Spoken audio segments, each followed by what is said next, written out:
राजस्थान की राजनीति में कांग्रेस और सत्ता पक्ष के बीच चल रहे तनाव के बीच एक बड़ा राजनीतिक मोड़ सामने आया है। राजस्थान प्रदेश कांग्रेस कमेटी के अध्यक्ष और पूर्व शिक्षा मंत्री गोविंद सिंह डोटासरा पिछले 2 विधानसभा सत्रों से सदन की कार्रवाई से दूरी बनाए हुए थे।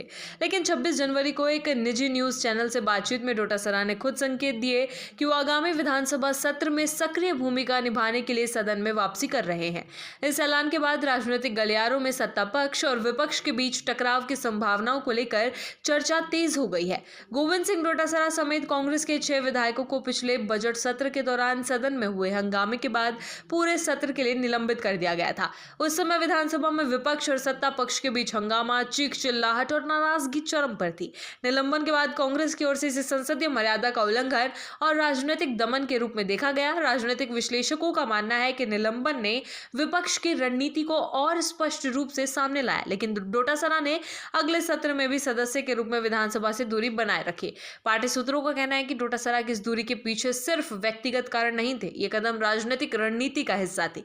कांग्रेस ने यह तय किया था कि विधानसभा के भीतर और बाहर दोनों मोर्चों पर सरकार को घेरने के लिए सबसे बड़े चेहरे को उचित समय पर सदन में शामिल किया जाएगा। पिछले 2 सत्रों में डोटासरा की अनुपस्थिति ने विपक्ष को भीतर से कमजोर नहीं किया, बल्कि बाहर से रणनीति बनाने और जनता के बीच अपनी बात रखने में उन्हें अधिक स्वतंत्रता दी। अब हालात बदल चुके हैं। आगामी विधानसभा सत्र में बजट पेश होने वाला है और सरकार की नीतियों पर चर्चा और आलोचना का व्यापक अवसर मिलेगा। ऐसे में कांग्रेस चाहती है कि उसका सबसे बड़ा चेहरा सदन में मौजूद रहे और सरकार के खिलाफ ठोस बहस करे। राजनीतिक विश्लेषकों का कहना है कि डोटासरा की मौजूदगी से विपक्ष को न सिर्फ रणनीतिक ताकत मिलेगी, बल्कि सदन में सत्ता पक्ष के हर निर्णय पर सवाल उठाने का मौका भी मिलेगा। गोविंद सिंह डोटासरा की वापसी को केवल विधानसभा की कार्रवाई में शामिल होने तक सीमित नहीं देखा जा रहा। राजनीतिक जानकार मानते हैं कि कदम 2026 में होने वाले निकाय और पंचायत चुनावों की दिशा तय करने में भी महत्वपूर्ण भूमिका निभा सकते हैं।